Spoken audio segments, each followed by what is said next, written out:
What's up? Welcome to the channel Overtriggered. Today, finally back with an deck profile of Dragonic Overlord. I have a really spicy list which I played now for a pretty long time because there were no videos, but I have built this deck and it's sitting with this build for a long time now. I really enjoy playing it. In my opinion, it's like a tier 2 deck, not reaching tier 1 since I have a really spicy list, as you will see. It's pretty aggro, but I think that's the way to go right now with Overlord, since turn 4 the end and turn 5 Persona seems kinda bricky and not that strong, since decks will finish you earlier and you can't put up much pressure in my opinion. So this is my list, I hope you will enjoy it.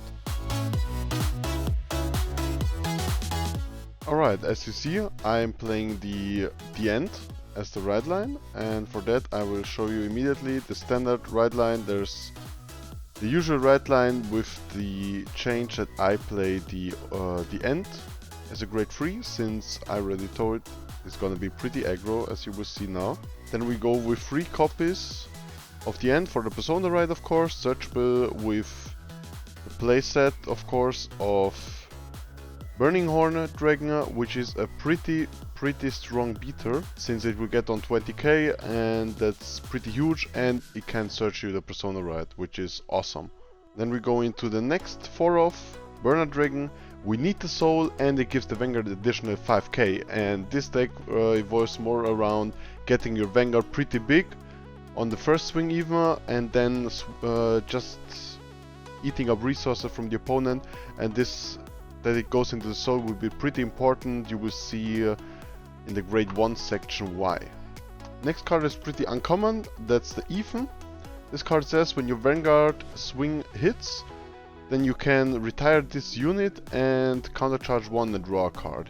This card allows you to not get damage denied, since your grade 2 push on Vanguard is pretty huge and you will need your 1 counterblast, which you get usually, and this one will retire itself from the rearguard circle, so the opponent can't damage deny you by swinging on your rearguard, and it countercharges and it can draw you a card if your Vanguard swing hits, but your Vanguard swing will be on like 20k to 25k on your grade 2 turns, so that's totally fine.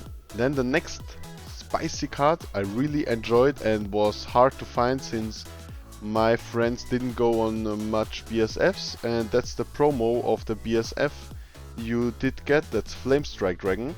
This card says counterblast 1 and your Vanguard gets 10k. That's an on-play skill, so you can't reuse it multiple times, but since you wanna cycle through your rearguards pretty quick, especially with Even, you get the space free on your grade 3 turn then if it hits.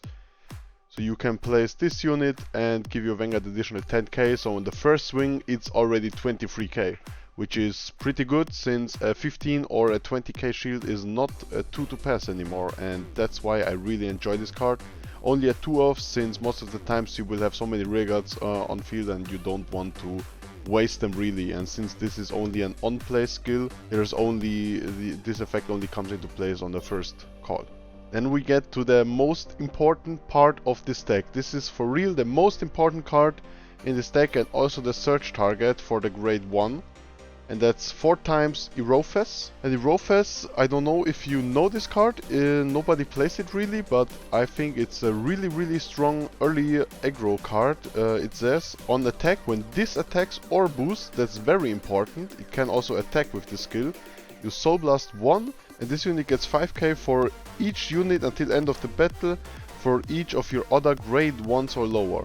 So if you have a whole field with grade 1s and here another one, then you could technically, let's do it like this, if you have here another grade 1, you can swing with this, use the skill Soul Blast 1 and it would get 20k. So this card alone is for 1 Soul Blast a 20k beater, which is fucking huge. Sorry for the language, but it's fucking huge.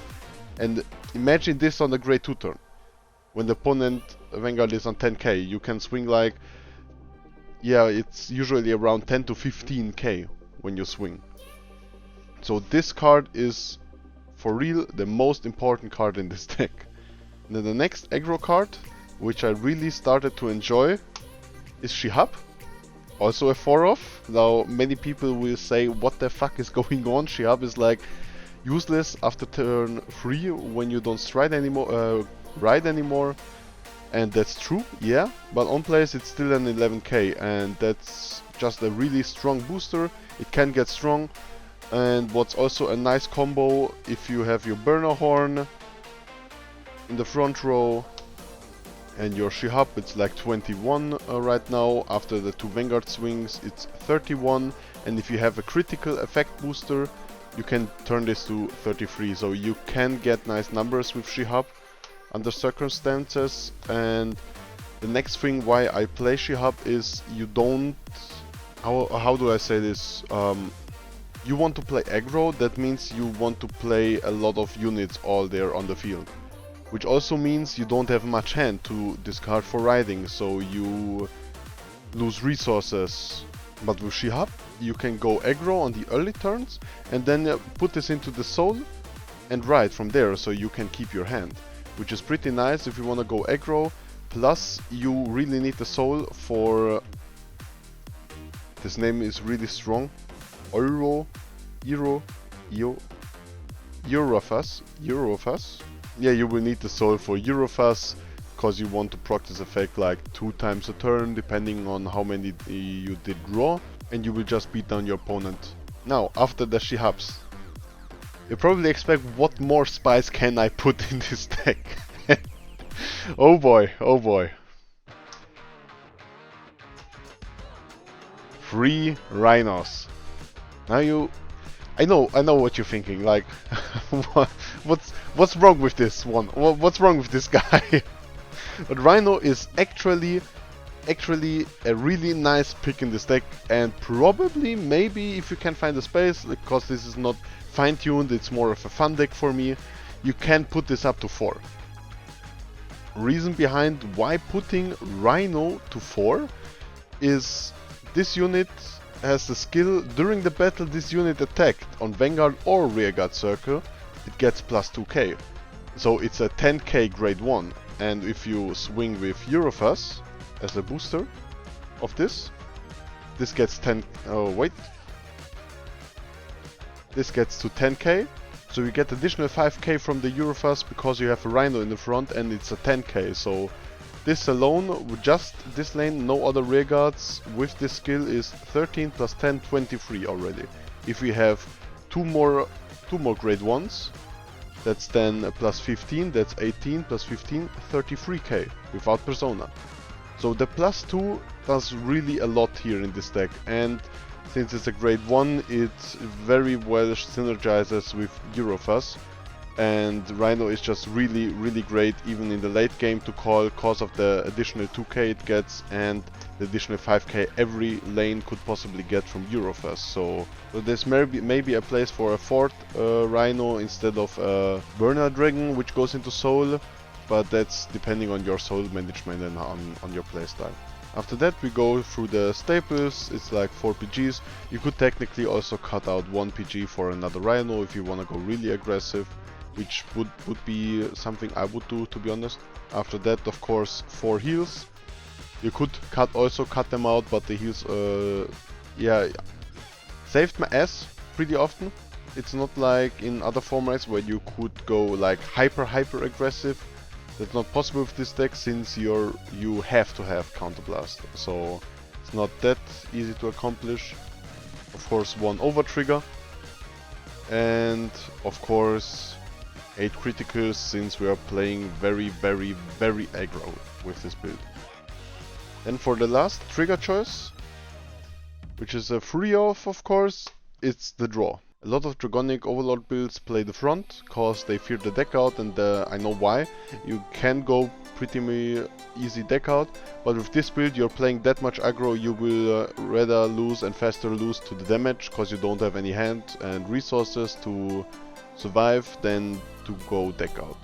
So the draw triggers really help on establishing rearguards, getting the right ones, and swinging for game, since your lanes will be either way pretty huge with Eurofast, and the Vanguard will get power from the other skills, so all of your 4 attacks will be pretty huge. Now let's go over the playstyle, how I play it, and why the choices in the grade 1s, because it can get pretty confusing at the beginning, but if you have figured it out what to search with bar, it's pretty easy to play. It's not challenging, but it's a lot of fun. So I will prepare this real quick. So how to play this deck is pretty easy. You want your hand, and that's also the mulligan for this part, you want to have one of these two, at least. If possible, one of these two, both of them would be great, and if you have even more of them, even better. Like, these are all of your units you need actually in this deck. That's the most important units. If you don't have a Shihab for start, then you want to search one, because technically you discard one to ride on your bar, and then you could already call a Shihab even if you are first. So next turn you don't have to discard to ride, you can just put this into your soul and ride from there.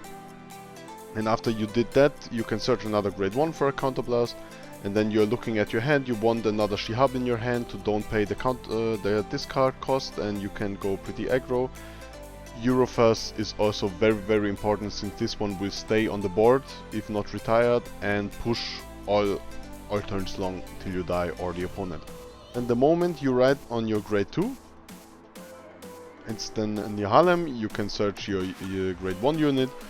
It's either Eurofuzz or it's Shihab. That depends on your hand, so that's then flexible there. And you're not actually want, but it's nice to have an even right here, but it's not necessarily needed. But in this turn you can do like a push where you call all of your grade 2s down and grade 1s and just swing, since the only grade 3s are the Persona Ryans. So in this case, for example, like a really juicy board would be like this. Oh wait, I have to turn off my camera. A nice board would look like this. The optimal way would be like this. A reason why is, if you attack like this, you're on 21, so 115k will put him either to 23 or 25, depending on who started, and 2 shields, 2 15ks will put him to like 40. That would be a no pass, but that's, who wants to waste that many resources, right?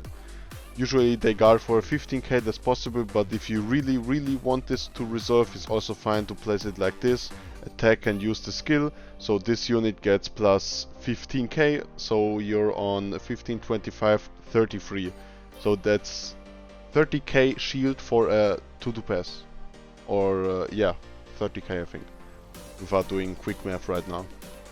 So that's pretty strong, so you even can proc. Of course you want to swing first with the even, because even won't have the can't attack after your Vanguard hit, since you want to retire him. And the reason why even on one side on your grade 2 turn is nice is because you get the space, you draw a card, and after you ride your grade 3 you have to call Nihalem. It's not an optional effect, which is pretty bad because you don't want Nihalem actually on the field, but you have to call him, so that's why it's nice to have even on the field. If not, then you have to retire one of your front row rearguards. Maybe your opponent doesn't notice that you have to call it and will swing into one rearguard. That's totally fine, just let him hit, since you will have to retire afterwards anyway for your Nihalem. Okay, then I'm back with the facecam. So that's pretty much the deck. There's nothing more to do, to be honest. You just look for a board where you have a lot of your Thoros on the field. Shihab, yeah, after that it's also a nice discard target if you don't want to call him down and you have better units, so don't mind about that one. Flamestrike Dragon and Burning Horn Dragon are pretty nice units for the front row, since this one gives for a Counterblast the Vanguard 10k, which would be 23 with Persona 33. If you boost him, yeah, if you boost him it would be even greater, depending if you boost with Shihab or if you boost him with Eurofuzz, that's how it is called. And I like to boost after the first attack, but it's also always depending on opponent's hand size. But this is not for optimizing the build or how to play it totally right, since it's not a competitive build. It's just a really fun deck. I really enjoy Overlord in this state. It's amazing. And if you don't have this card, wait, wrong side. If you don't have this card, let me show you what you can play. You could technically play this card from the Festival Collection. This card says, when discarded from hand during the battle, counter +1, choose one of your rear guards and it gets plus 10,000 until end of turn. What I don't like with this card is that it only gives the 10k after the first swing. So Flame Strike is 10k on the first swing too and on the second, since it says until the end of turn, the plus 10k. And this card is not the rear guard, so you have to discard it to proc the effect, which you already have Burner Dragon for. And this Flare Strike Dragon is already a rear guard, this one is not. And the next thing is only a 6k, so there are a lot of reasons why I don't like this card and were on the hunt for these two. Which card is really good is the Japanese promo right now, which on this card counter +1 calls itself to the back row. So you could technically boost with a unit on the Vanguard swing and then discard it and then replace it here. So it technically stands and your Vanguard stands too, and then you can swing again with a huge number, which is pretty good in my opinion. But I don't know if we will get ever this promo or when we will get this promo. So for now this is the build I would prefer to go. If you don't like to run these two and don't like to run Flare Strike Dragons, just put another Rhino in, and maybe maybe you can put a Nihalem in it. Nihalem costs soul and you're pretty soul intensive with this deck, so I don't like Nihalem, but you could play him. So it's not the baddest call, it's a fine call. But the fourth Rhino is much more important if you don't play this one. So that's it for my Overlord The End deck profile. I hope you enjoyed it and please try it out. Tell me your opinion in the comments down below if you enjoyed this crazy build. It's a real mess, but trust me, it works when you swing on your grade 2 with like 30 to 40k depending on if you hit triggers. It's crazy man. I just love the faces when you get to this with this deck into a tournament or into a playtest with friends or whatever. It's just amazing. If you want another deck profiles or anything else, look at the channel. We do dual stuff videos, deck profiles mostly, and for other occasions like BSF we vlog there. And I hope I will find time from now on to upload regularly with mostly deck profiles and matches, since that's the content I want to bring you guys and girls, of course.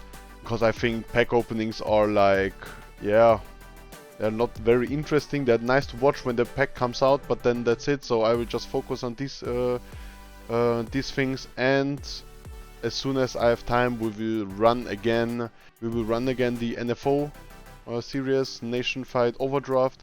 I'm really excited for this. We are only at set 1, so it got the stupid timing, to be honest. I didn't expect so much work to be for these videos, but in future we won't duel in a best of 3, so that's a lot less stuff to edit for me, since I also want the NFO to be high quality. I want to put in memes, I want to put in effects. That's what the series is about, since we are playing with totally garbage decks, only with cards we drafted. So for me, my expectations are pretty high on that series. That's why I don't want to just release anything out there and then it's not pretty, it doesn't have the quality I want. So I will take my time to edit that stuff, and I hope you're fine with that. And don't forget to subscribe and like if you enjoyed this video and the deck profile, and see ya guys and girls next time. Bye.